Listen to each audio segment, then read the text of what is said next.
In 1954, touching him was a social crime, but loving him was a death sentence. While my billionaire husband preached about racial purity over dinner, I was sneaking into a dirty motel room with his black chauffeur. We knew the risks. We knew that in this city, a white woman's shame is washed away with blood. But when my husband finally tracked us down, he didn't just fire him. He sent men with baseball bats to ensure the secret died in that room. He thought he had buried the problem forever. But he had absolutely no idea what he had just started. The morning sun of 1954 did not merely shine upon the breakfast table. It interrogated the room, exposing every microscopic speck of dust that dared to settle on the polished mahogany, though in this house, such imperfections were ruthlessly eliminated before they could exist. The dining room was a cathedral of cold symmetry, where the silence was heavy enough to choke on, broken only by the delicate clinking of silverware against fine china. Sunlight fractured against the silver coffee pots, casting long sharp shadows that looked like prison bars across the pristine white tablecloth. She sat opposite her husband, a porcelain doll wrapped in a silk dressing gown, applying strawberry jam to her toast with the trembling precision of a surgeon. It was the unwritten constitution of their marriage. She was to be the beautiful, silent ornamentation, a decorative object that breathed, while he occupied the space with the weight of his ambition and his money. Across the expanse of the table, her husband was a fortress of indifference hidden behind the raised walls of the morning newspaper. He spoke of hostile takeovers and the merging of great steel companies, his voice a steady rhythmic drone that reminded her of a high-performance engine idling in a driveway. He mentioned that important guests from the Senate would be arriving for dinner that evening, expecting the usual charade of domestic bliss and culinary excellence, and he delivered these instructions without ever lowering the paper. He did not look at her once. He did not need to. In his world, she was a fixture as reliable and immobile as the crystal chandelier above their heads, requiring neither engagement nor acknowledgement, only regular maintenance and the occasional display to envious associates. The ritual concluded with the sharp, dismissive rustle of newsprint being folded and set aside. He wiped his mouth with a linen napkin, dropping it onto his plate like a surrender flag he had no intention of honoring. Then came the keys, tossed carelessly onto the table, sliding across the wood with a metallic hiss until they stopped inches from her hand. He announced without preamble that the old driver had been dismissed that very morning, too slow, too blind, a relic incompatible with the modern age and the speed required by his business. A new man was waiting outside, he said, someone capable of handling the new machine he had purchased. It was not a discussion, it was a directive. She nodded, a silent gesture of obedience that had become her second language, and rose to leave the stifling perfection of the dining room. Stepping out onto the portico felt like walking onto a stage where the audience was invisible but the judgment was palpable. The air was already thick with the humid promise of a sweltering day, carrying the scent of heated asphalt and manicured hydrangeas. Below, at the foot of the sweeping marble staircase, the automobile waited. It was a new Cadillac, painted a creamy ivory that seemed to glow with an inner light, a land yacht of chrome and steel designed to conquer the American road. It looked less like a vehicle and more like a monument to excess. But it was the figure standing beside the open rear door that arrested her attention, a silhouette cut from a different world, standing stark and unmoving against the backdrop of the sprawling estate. As she descended the stairs, the figure resolved into a man of imposing stature, broad-shouldered and still as a statue. His uniform was pressed to a razor's edge, the cap pulled low, but it could not hide the sheer physical presence he radiated. He was a black man in a white neighborhood, a contrast so sharp it felt almost violent in the polite society of 1954. As she approached, he did not lower his eyes to the pavement as custom and survival dictated in this era. Instead, he looked up. His eyes were dark, abyssal pools that did not plead or defer. They assessed. He watched her descent with a terrifying directness, tracking her movement not as a servant watches a mistress, but as a predator watches prey, stripping away her social armor with a single glance.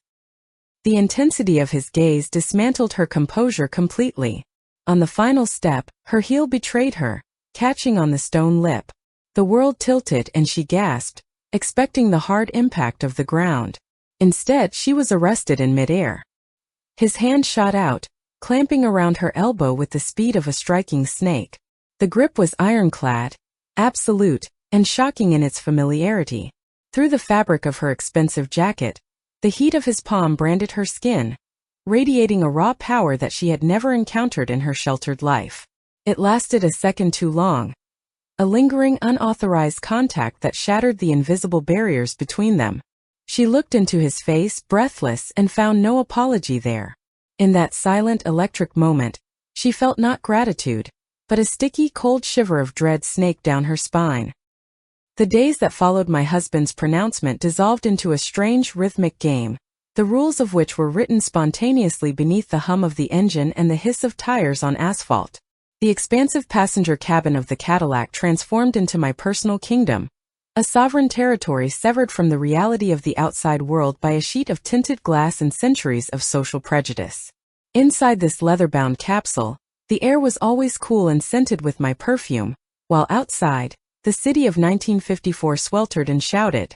I found myself drowning in a toxic kind of intoxication, a drunkenness not born of gin or wine, but of absolute, unchecked authority over another human being. It was a dark, sweet nectar that I sipped slowly as we navigated the grid of the metropolis, watching the back of his head, the dark skin of his neck meeting the crisp white line of his collar, realizing that within these four doors, I was not merely a wife or a socialite, but a goddess who could command the sun to stand still. I began to devise petty, cruel tests to measure the extent of this dominion, treating his time and comfort as currency I could spend simply to alleviate my own crushing boredom. On the hottest afternoons of July, when the humidity turned the city into a steam bath, I would have him drive me to the most exclusive boutiques on Fifth Avenue. I would linger inside for hours, drifting aimlessly between racks of silk and chiffon, not because I needed anything, but because I knew he was waiting. I imagined him standing by the fender in his wool uniform, sweat trickling down his spine, forced to remain rigid and attentive while the sun beat down on the pavement. Occasionally, I would glance through the shop window, hidden by a mannequin, to verify his suffering. He never moved. He stood like a statue cast in obsidian and discipline, his face an unreadable mask, absorbing the heat without complaint. It thrilled me. It made me feel powerful in a way my marriage never did, where I was merely a decorative object to be placed at the head of a dinner table. The intercom became my scepter, a device through which I could inject my voice directly into his ear, bypassing the silence that stood between us like a physical wall.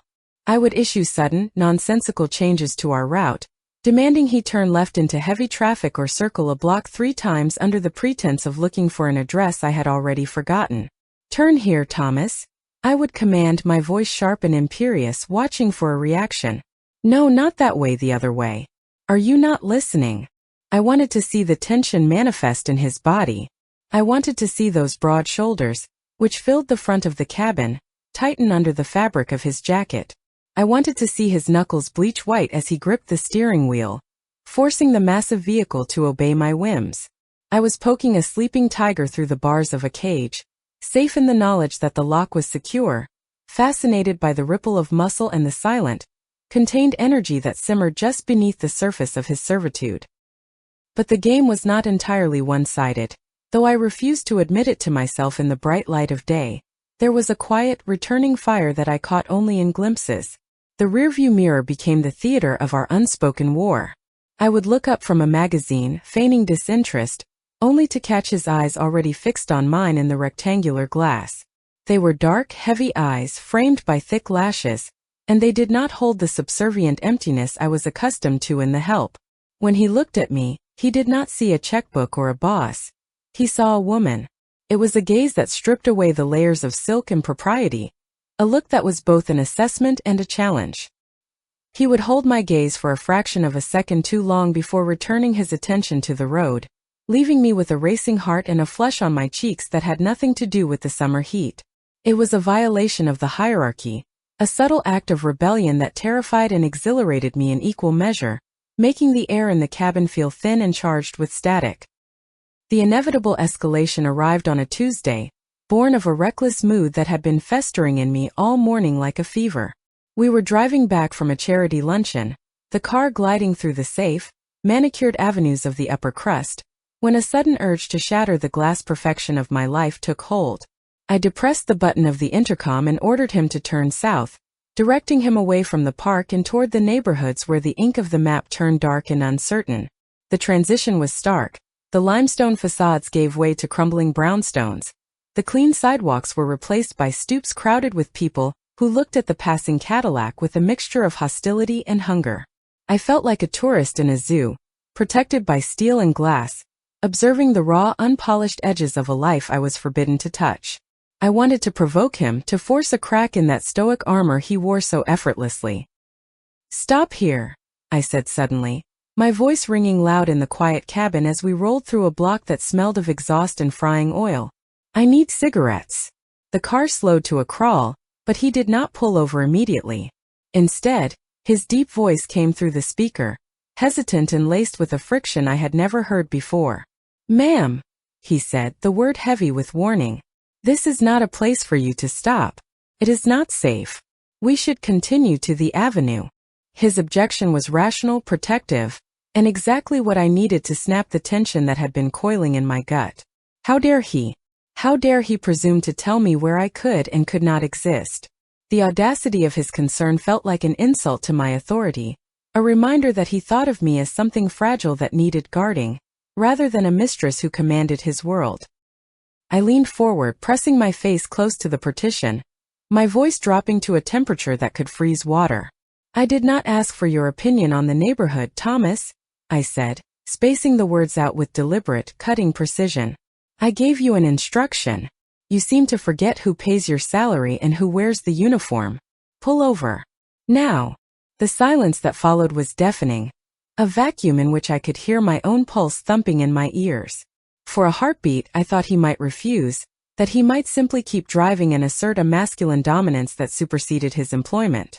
But then the car dipped as he braked, the tires crunching against the debris of the gutter. He had obeyed, but the submission felt voluntary, a strategic retreat rather than a defeat. He put the car in park, the gearshift clicking loudly, and stepped out into the gray afternoon light. I watched him walk around the front of the car, his movements fluid and predatory, a stark contrast to the slumped postures of the men loitering on the corner. He opened my door, and the sounds of the street rushed in, shouting children, a distant siren, the rhythm of a foreign language. He did not offer his hand. He stood like a sentinel, blocking the view of the street, creating a corridor of safety between the car and the dingy storefront. I stepped out, my high heels clicking on the cracked pavement, conscious of every eye on me, but most of all conscious of him. I bought the cigarettes, a cheap, harsh brand I would never smoke, just to complete the act, to seal my victory. When I returned, he was still there, a wall of black wool and silent judgment. He opened the door for me, his face devoid of expression, but his eyes were burning. Back inside the sanctuary of the Cadillac, the atmosphere had shifted irrevocably. The air was no longer sterile, but thick with the scent of the street and the lingering, acrid smell of his cheap tobacco that had drifted in from his coat. The car began to move, weaving through the labyrinth of narrow streets to return to the safety of the highway, but the rhythm was different now. It was aggressive. He drove with a new intensity, taking corners sharper, accelerating with a force that pressed me back into the leather seats. The danger I had courted was now trapped in here with me. I looked at the pack of cigarettes in my lap and tossed them aside. Slowly, deliberately, I began to peel off my white kid gloves, finger by finger, exposing the pale, naked skin of my hands. It felt like an act of undressing, an intimate exposure in the dim light of the cabin. We hit a red light, and the car idled with a deep guttural vibration that traveled up through the floorboards and into my body. I looked at him through the glass, the slope of his shoulders, the tension in his neck. I was possessed by a madness that defied all logic, a desire to bridge the gap that society said was unbridgeable. I reached out. My hand trembled as I extended it toward the partition, but instead of tapping on the glass, I lowered it. I bypassed the barrier and laid my bare palm on the top of the driver's seat, inches from his neck. I could feel the heat radiating from him, a living, breathing warmth that mocked the cold indifference of my husband. I wasn't touching him, not quite, but I was invading his personal space, hovering on the precipice of the unthinkable. My fingertips grazed the fabric near his collar, a proximity that was criminal, A silent solicitation that screamed louder than any words. Then, without warning, the light must have changed, or perhaps a pedestrian stepped out. I never saw, but he slammed on the brakes with violent force. The heavy car lurched, dipping aggressively toward the pavement before rocking back. My body was thrown forward, my center of gravity lost, and I gasped, flailing for purchase. In the confined space, the scent of leather and gasoline mixed with the sudden spike of adrenaline. For a second, the world was chaos. When the car settled, I was breathless, my heart hammering against my ribs like a trapped bird. I looked up, disoriented, and saw him staring at me in the rearview mirror. His eyes were wide, the pupils blown black, and in them, I saw the reflection of my own terror. But beneath the fear, there was something else, a raw, naked acknowledgement of what I had been doing. I sank back into the seat, my limbs shaking, realizing with a jolt of terrifying clarity that my daylight power was a fragile, transparent illusion, a thin film of ice stretching over a boiling, dark ocean that was waiting to swallow us both. The tipping point arrived on a suffocating evening in late July. When the air was so heavy with moisture, it felt less like an atmosphere and more like a warm, wet blanket wrapped around the throat of the world. We were returning from a charity gala held at a sprawling estate in the countryside, a tedious affair where I had spent 4 hours sipping lukewarm champagne and smiling until my facial muscles ached with the effort of maintaining the lie. The interior of the Cadillac was a cool sanctuary compared to the oppression outside, but inside my own skin the temperature was rising. I felt restless, agitated by the endless drone of polite conversation I had just endured, a profound irritation that scratched at the back of my mind like a trapped insect. My husband had stayed behind to discuss politics with a senator, dispatching me home like a parcel that had been successfully delivered and was no longer required, leaving me alone in the vast back seat with the back of Thomas's neck as my only company. The storm did not approach with the polite warning of distant thunder. It ambushed us. One moment the sky was a bruised purple bruise above the tree line, and the next, the heavens tore open with a violence that shook the heavy frame of the car. Rain slammed against the roof like handfuls of gravel, and the windshield was instantly transformed into a cascading waterfall that the wipers, for all their frantic rhythm, could barely clear. The world outside dissolved into a blur of gray and black, the road markers vanishing under the deluge. Then, with a shudder that vibrated through the leather seats and into my bones, the massive engine coughed, sputtered, and died. The silence that followed was instant and terrifying, amplified by the drumming of the rain. We drifted to a halt on the shoulder of a desolate stretch of highway, miles from the nearest gas station, engulfed by the sudden, overwhelming darkness of the countryside. Thomas sat motionless for a moment, his hands gripping the wheel, before he unbuckled his seatbelt. He did not look back at me, did not offer a reassuring word. He simply opened his door and stepped out into the maelstrom. A gust of wind blew rain into the cabin before he slammed the door shut, sealing me back in the dry, cooling air. I turned in my seat, wiping the condensation from the rear window to watch him. The headlights of the car were dead, but the intermittent flashes of lightning illuminated him in stark, strobe-light bursts. He had popped the hood and was leaning over the engine, the rain instantly plastering his white uniform shirt to his skin. It became translucent, revealing the dark, corded muscles of his back and shoulders as he wrestled with the machinery. I watched him with a strange detachment that slowly morphed into a heated fascination, observing the raw, elemental struggle of man against nature, safe behind my glass wall. He returned to the car 10 minutes later, bringing the storm in with him. The door opened and the smell of ozone, wet wool, and damp earth filled the pristine cabin, overpowering my expensive perfume. He was soaked to the bone, water dripping from the brim of his cap and running in rivulets down his face, his chest heaving with exertion. He slid into the driver's seat and gripped the wheel, his knuckles mesmerizingly dark against the ivory plastic. "It is the distributor cap," he muttered, his voice rough and deep, staring straight ahead into the rain-lashed night. "It's wet. We have to wait." That simple sentence, that admission of powerlessness, snapped something inside me. The frustration of the evening, the heat, the years of being a silent doll in a golden house, it all erupted in a geyser of misplaced rage. I began to scream. It was ugly and undignified. A torrent of abuse that had nothing to do with the car and everything to do with my own hollow life. I leaned forward, gripping the partition, and hurled insults at his back. I called him incompetent, I called him stupid. I used words that were sharp and cruel, mocking his inability to perform the simple task of driving me home. I wanted to hurt him. I wanted to provoke a reaction, any reaction that would prove he was real, and not just another piece of furniture in my husband's inventory. "Look at you," I hissed, my voice trembling with hysteria. "You're useless. Just like the rest of them. Do you hear me? Look at me when I speak to you." I was scratching at the walls of my own cage, desperate to draw blood, desperate to feel something other than the numbness that defined my existence. He did not apologize. He did not cower or offer the stammering excuses I was accustomed to receiving from the staff. Instead, he slowly turned his head. The lightning flashed again, lighting up his face, and I saw a look of such intense, volatile darkness that the words died in my throat. He unbuckled his seatbelt with a deliberate metallic click. Then, in a movement that was fluid and terrifying, he turned his body completely, reaching over the seat back. The glass partition, which I had lowered earlier to berate him, offered no protection. He didn't speak.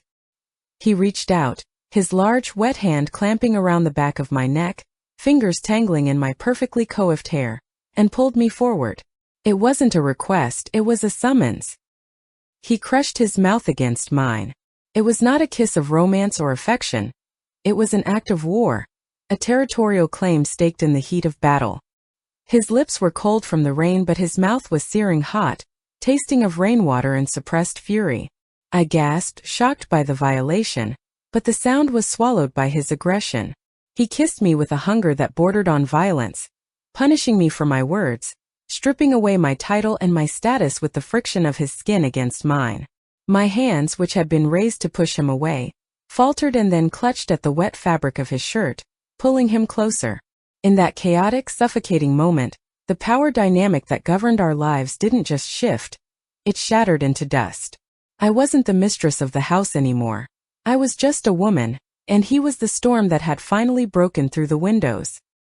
The car eventually started, coughing back to life as if the sheer intensity of the atmosphere had reignited the spark. But we did not go home. The idea of returning to the sterile, silent mansion was suddenly impossible. Without a word spoken between us, he put the car in gear and turned off the main highway, navigating the slick back roads with a new predatory confidence. I sat in the back, shivering not from cold but from adrenaline, my lips swollen and throbbing, watching the back of his head with wide, dilated eyes. We pulled into the gravel lot of a place called the Blue Horizon, a dilapidated collection of cabins with a flickering neon sign that buzzed like an angry hornet in the rain. It was a place for truckers and drifters, a place where names were not asked and wedding rings were ignored. He parked the car in the shadows, away from the office, and turned off the engine. The silence returned, but now it was heavy with expectation. He got out and opened my rear door. The rain was still falling, but I didn't feel it. I stepped out, my satin shoes sinking into the mud, ruining them instantly, and I didn't care. He didn't offer his arm like a chauffeur. He took my hand like a lover, his grip bruising and possessive, and led me toward the peeling paint of cabin number 4. The key turned in the lock with a rusty scrape, a sound that felt like the closing of a prison cell, and the opening of a sanctuary all at once. We stepped inside, and the smell of stale tobacco and cheap disinfectant hit me, a scent that should have been repulsive but instead smelled like freedom. As soon as the door clicked shut and the chain was slid into place, the last vestiges of my old life evaporated. The room was dim, lit only by the red glow of the neon sign filtering through the thin curtains. He stood there, looming over me, water dripping from his uniform onto the linoleum floor. I stood before him in my couture gown, dripping with diamonds that were worth more than this entire building, and I felt utterly naked. He reached out and touched the strap of my dress. There was no hesitation now, no fear of the consequences that awaited us outside these walls. "You talk too much," he said, his voice a low rumble that vibrated in my chest. "Tonight you don't speak." It was a command, and for the first time in my life, obedience felt like a liberation. He took me with a roughness that I had craved without knowing it, a desperate, hungry claiming that erased the boundaries of race and class. He stripped the silk and lace from my body as if they were hindrances, leaving me exposed on the coarse sheets of the motel bed. There were no gentle caresses, no whispers of love. There was only the friction of skin, the weight of his body pressing me down, pinning me to the mattress until I couldn't breathe, until I didn't want to breathe. I clawed at his back, leaving marks that would turn into scars, whispering pleas that were not for mercy but for more. I was drowning in the sensation of being completely, utterly possessed. For years I had wielded power like a blunt instrument, but here, beneath the flickering lights and the sound of the rain, I found that true power lay in the absolute surrender to a force greater than myself. I lay there afterward, staring up at the water-stained ceiling, listening to the steady rhythm of his breathing beside me. The storm outside was beginning to fade, but the one inside me was just beginning to rage. I felt a strange, terrifying clarity. I was ruined. I was a fallen woman, a traitor to my race and my class, a criminal in the eyes of the law. And yet, as I turned to look at his dark profile against the pillow, I realized with a jolt of horror and ecstasy that I had never been more alive. The numbness was gone, replaced by a sharp, jagged need that I knew would never be satisfied by polite society again. This dingy room, this forbidden man, this dangerous, potentially deadly game. It was no longer just an escape. It was the only air I could breathe. Our affair did not unfold with the graceful, predictable arc of a waltz, nor did it possess the structured harmony of a symphony. Instead, it developed in the jagged, syncopated rhythm of jazz, raw, improvised, hot, and utterly forbidden. It was a chaotic melody played in the shadows, composed of stolen glances and frantic touches, a dissonance that grated against the polished surface of my suburban existence. By day, the mask of the cold, imperious mistress was firmly back in place, secured by pins of propriety and layers of foundation. I would sit in the back of the Cadillac, my posture rigid, my gloved hands folded demurely in my lap, barking orders at him with a sharpness that could cut glass. If he opened the door a second too late, I would wrinkle my nose in exaggerated distaste, performing my role for the invisible audience of society with the skill of a seasoned actress. I treated him like furniture, like a tool that had malfunctioned, maintaining the necessary distance to ensure that no one, especially my husband, would suspect the rot spreading beneath the floorboards of our perfect life. However, beneath this veneer of icy detachment, a second secret layer had formed, a subtext that vibrated through every interaction like a low-frequency hum. Every time I snapped a command at him to drive faster or to adjust the air conditioning, my mind was not on the destination or the temperature, but on the memory of his skin against mine. I would look at the back of his neck, at the harsh line of his haircut, and recall the weight of his body pressing me into a mattress just hours before. The duality was intoxicating. I derived a twisted, perverse pleasure from humiliating him in the daylight, knowing that he accepted it not out of servitude, but as part of our twisted foreplay. We were co-conspirators in a dangerous play, exchanging knowing looks in the rearview mirror that carried more intimacy than a kiss. When I scolded him for a rough turn, I was really remembering the roughness of his hands. When I demanded silence, I was remembering the sound of his breath in my ear. The power dynamic hadn't just shifted. It had become a kaleidoscope, constantly turning and changing shape, blurring the lines between master and slave until I no longer knew who was truly in charge. Our sanctuary ceased to be the car itself and moved to the forgotten fringes of the city, to places where the map of respectable society ended and the wilderness of the desperate began. We frequented cheap motels on the outskirts, dilapidated clusters of cabins with peeling paint and names like the Starlight or Rest Easy, places where the sheets were thin and the walls were thinner. The Cadillac, with its gleaming chrome and ivory finish, looked like a stranded whale in these gravel parking lots, a beacon of wealth that we tried to hide behind dumpsters or rusted trucks. It was a jarring visual contradiction, the symbol of the American dream parked amidst its wreckage, but inside those dingy rooms we found a strange kind of truth. The smell of mildew and stale cigarette smoke became the perfume of our liberation.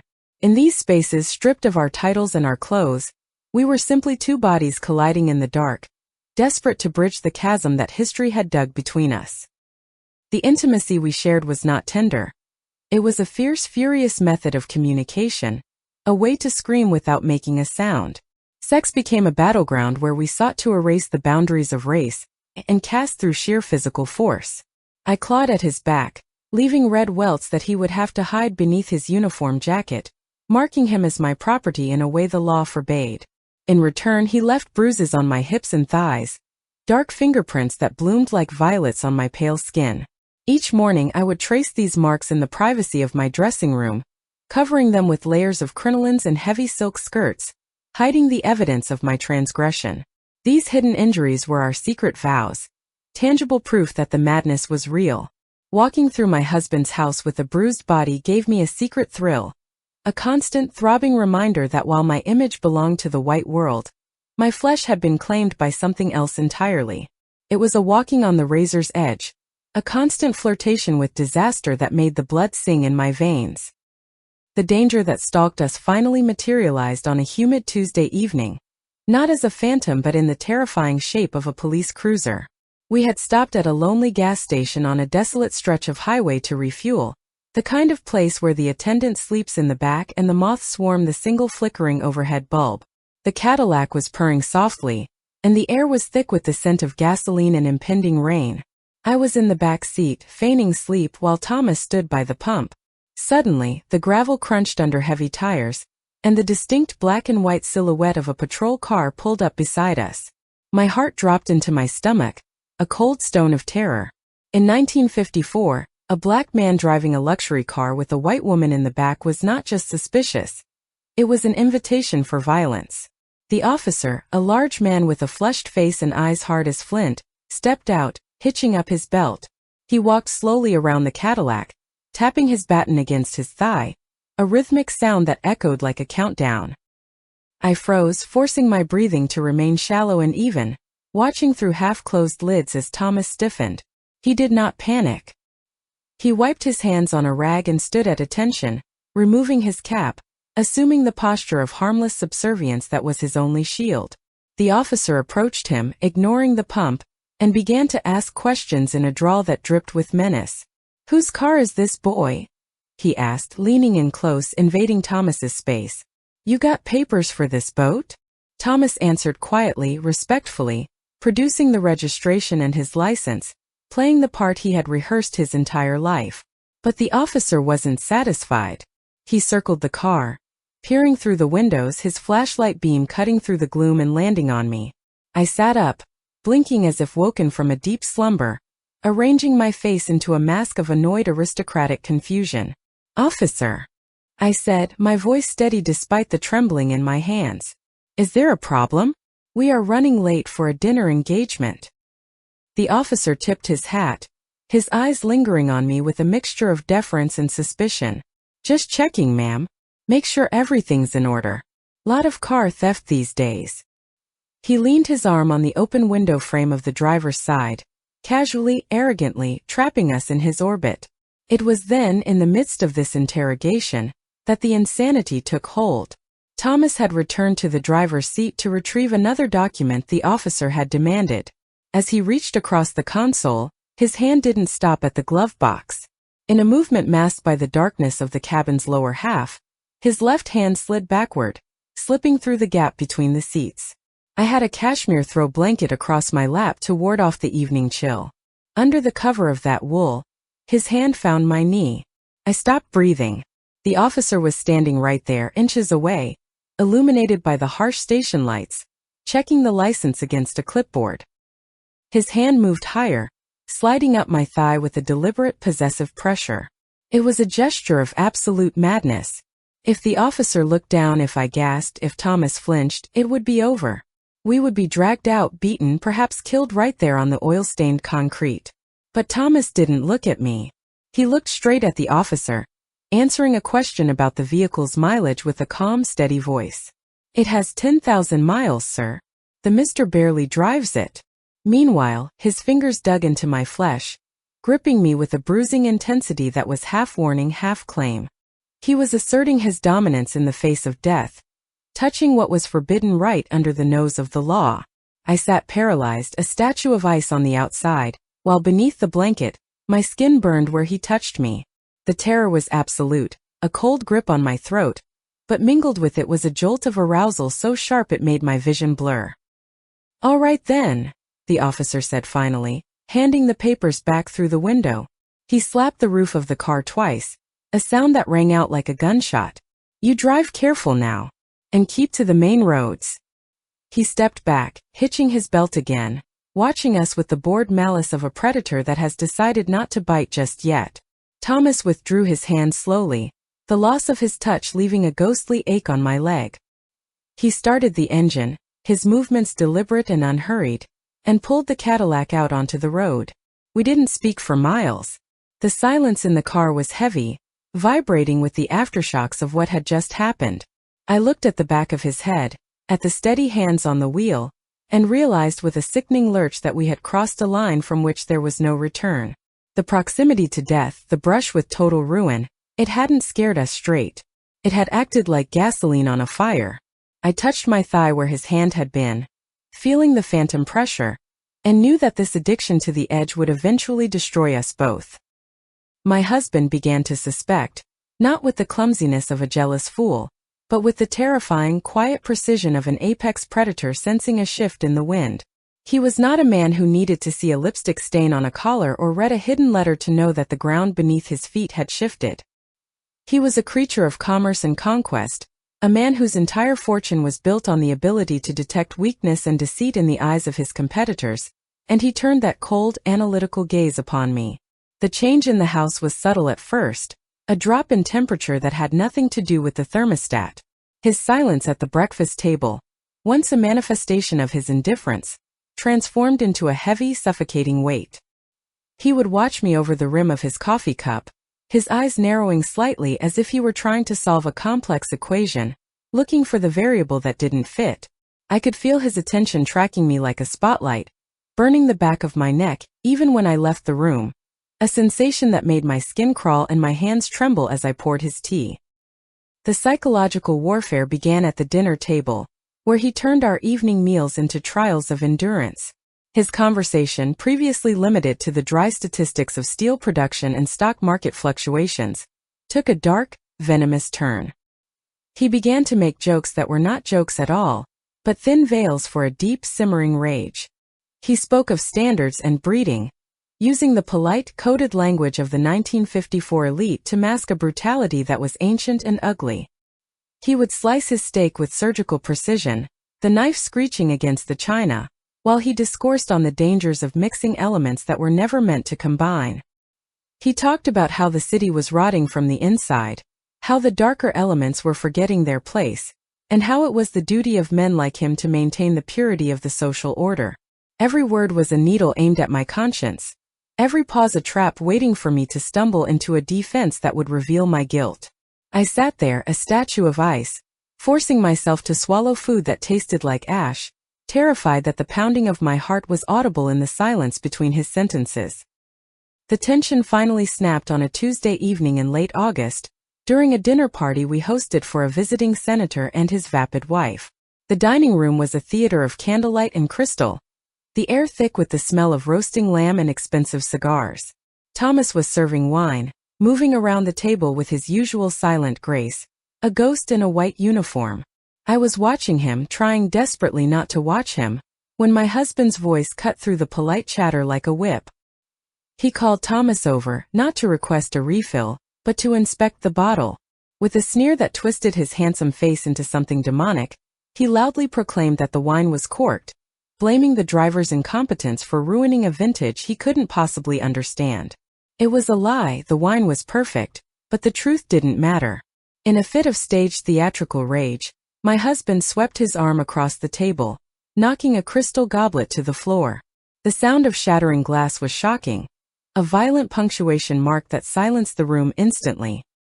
The shards of lead crystal lay scattered across the Persian rug like jagged diamonds, glistening in the candlelight.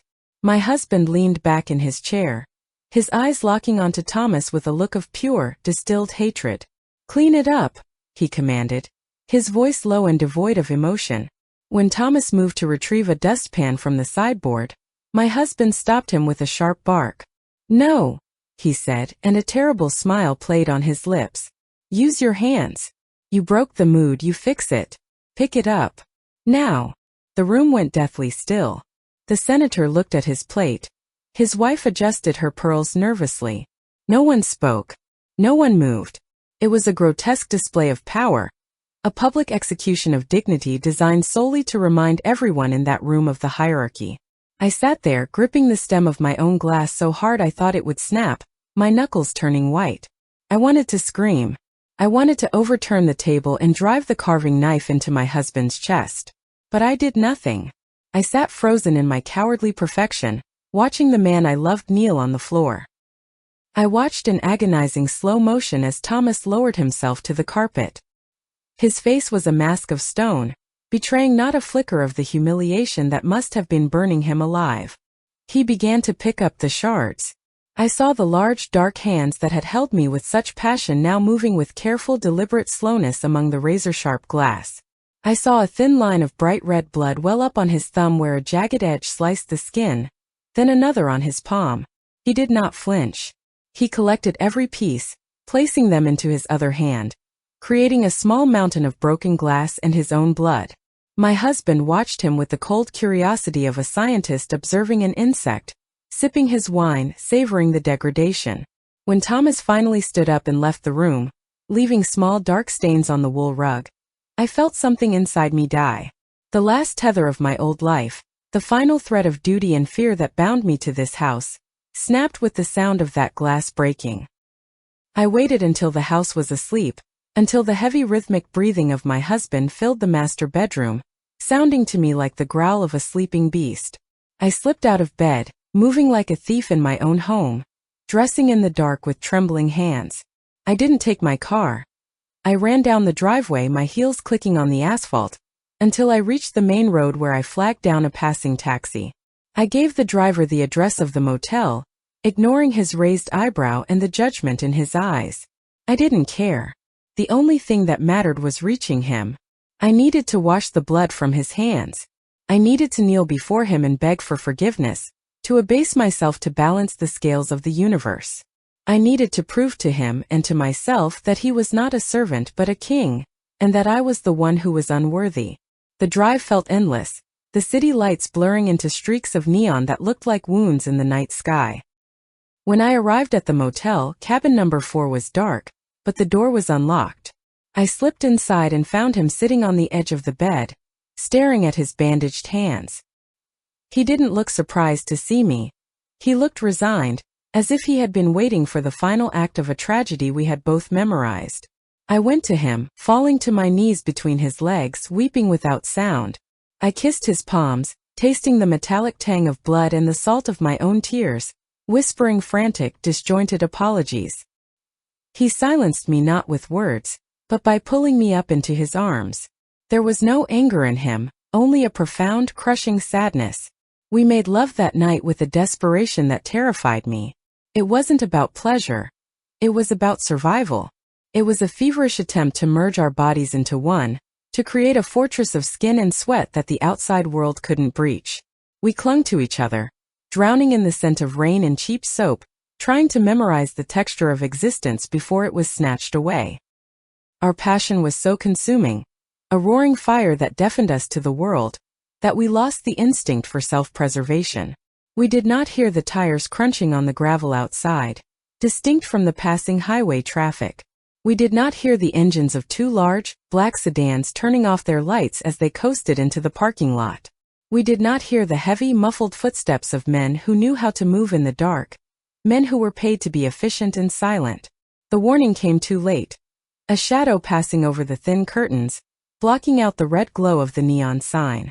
I lifted my head from his chest, a sudden jolt of adrenaline piercing the haze of our intimacy, but before I could draw breath to scream, the world exploded. The door didn't just open, it disintegrated. It flew off its hinges with a deafening crash, splintering inward under the force of a battering ram. The noise was physically painful, a thunderclap that shattered the sanctuary of the room. Before my mind could process the intrusion, the small space was filled with men. They were not police. They wore heavy coats and fedoras, their faces shadowed and grim, holding baseball bats that looked obscene in the dim light. They moved with the terrifying coordination of a pack of wolves. I screamed a raw animal sound of terror, and threw myself across Thomas, trying to shield his body with my nakedness, trying to use my privilege, my white skin, as armor to protect him. I thought they wouldn't hit a woman. I thought my status still held some currency. I was wrong. A rough hand grabbed me by the hair, wrenching my head back with agonizing force. I was lifted and tossed aside as if I weighed nothing, hitting the far wall with a bone-jarring thud that knocked the wind out of me. I slid to the floor, gasping, stunned and half-blinded by pain. From my vantage point on the linoleum, through the curtain of my own tangled hair, I saw the end. Thomas did not fight. He knew, as I think he had always known, that this moment was inevitable. He sat naked on the edge of the bed, his back straight, his dignity intact even in the face of slaughter. He looked at me. He didn't look at the men raising the bats. He looked only at me. His eyes were calm, dark pools of infinite sorrow and love. It was a look of farewell, a silent message telling me to survive. Then the first bat swung. The sound was not like the movies. It was a wet, dull thud, followed by the sickening crack of bone giving way. I squeezed my eyes shut and screamed until my throat tore, but I couldn't block out the noise. It was methodical. It was industrial. They didn't just beat him. They dismantled him. It was a job, a transaction paid for by my husband to scrub a stain from his reputation. I heard the grunts of exertion from the men, the creak of the bed springs, and the terrifying silence from Thomas, who never cried out. I lay curled in a ball on the dirty floor, shivering violently, listening to the destruction of the only thing I had ever loved, while the smell of iron and blood slowly filled the small, suffocating room. 9 months had passed since the night the world ended in a spray of glass and blood, and now I lay in a private room at St. Jude's Hospital, surrounded by a suffocating garden of cut flowers. The room did not smell like new life. It smelled of a funeral parlor, heavy with the cloying, sickly sweet scent of lilies and hothouse roses sent by my husband's business partners and the faceless socialites of our circle. It was the spring of 1955, and the sunlight outside was pale and indifferent, filtering through the blinds to paint stripes across the pristine white sheets.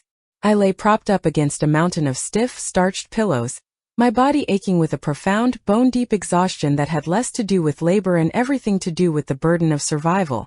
I was pale, my skin translucent against the linens, with dark bruises of fatigue carved beneath my eyes, but my arms were locked in a fierce, unyielding embrace around the small bundle pressed against my chest. The silence in the room was solemn and absolute, a held breath waiting for the final act of the tragedy to begin. The door swung open with a confidence that bordered on violence, and my husband entered the room. He looked like a man who had conquered the earth, striding across the linoleum with the heavy, possessive steps of a landlord inspecting his property. He was dressed in a sharkskin suit that shimmered under the fluorescent lights, tailored to perfection, every crease sharp enough to draw blood. In his hand, defying all hospital regulations of the era, he held an unlit Cuban cigar, a phallic scepter of his triumph. He was smiling, a wide, magnanimous expression of a happy father and a victorious king, who had successfully purged his kingdom of dissent. He believed he had won. He believed that the violence of 9 months ago had been a simple transaction, a cleanup operation that had erased the problem and restored the natural order of things.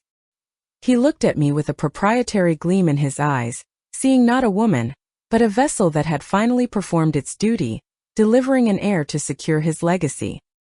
He approached the bedside, the smell of expensive cologne and stale tobacco rolling off him in waves, overpowering the scent of the lilies.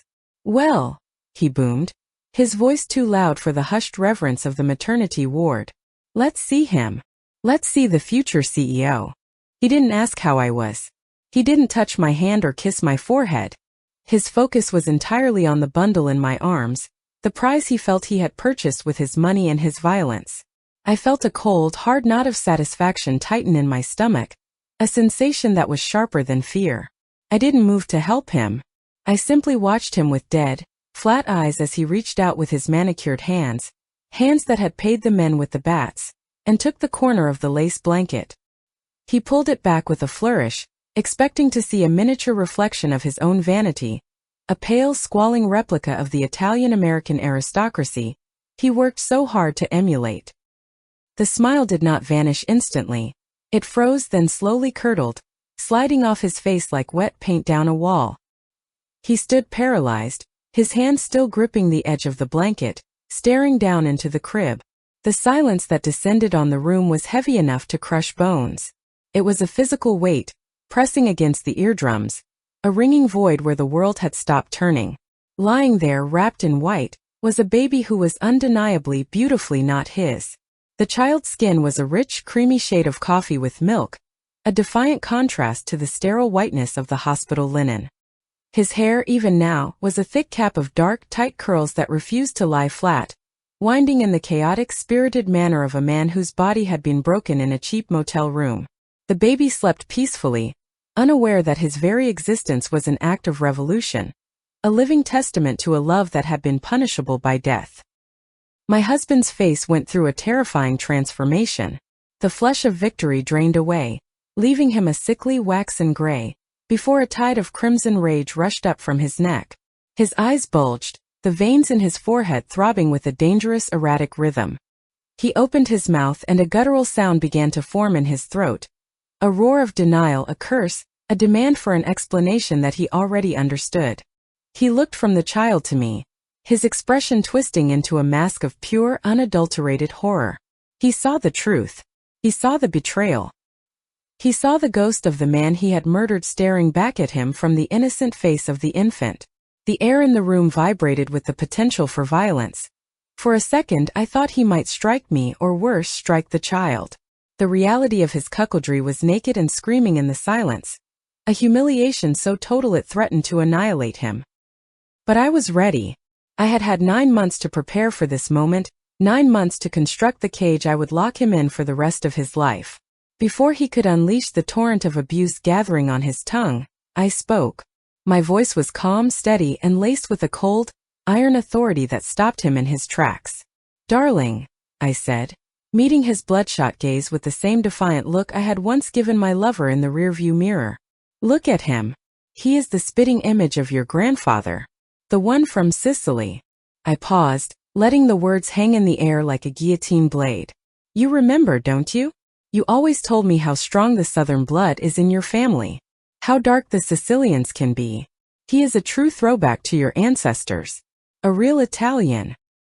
It was a lie of such breathtaking audacity, such monstrous arrogance, that it sucked the oxygen out of the room. It was absurd. It was impossible. And yet it was the only lifeline I threw him. I watched the gears turn in his mind, grinding against the friction of his ego.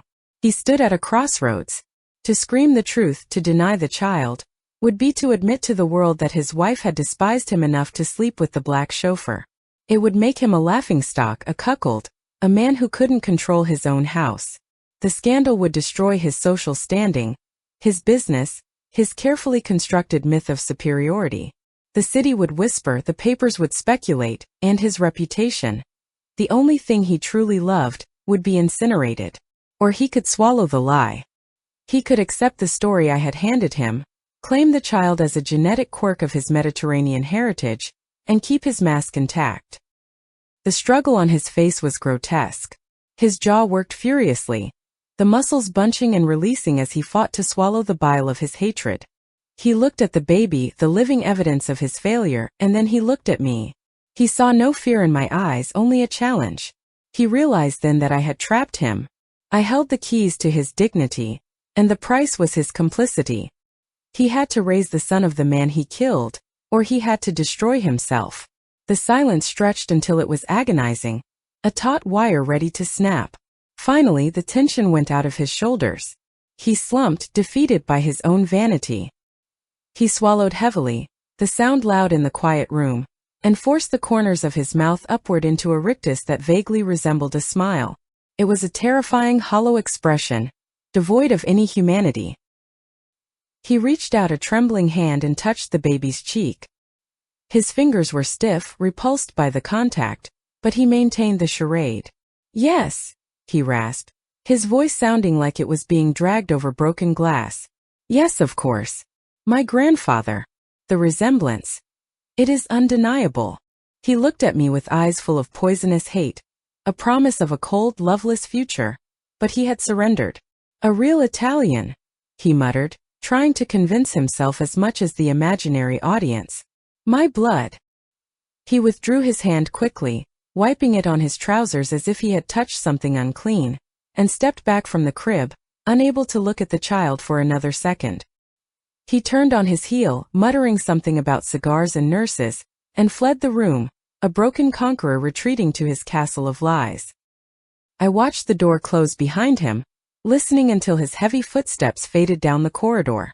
Only then did I allow myself to breathe. I turned my head toward the window, looking out at the skyline of the metropolis, a city of steel and concrete that hid a million secrets.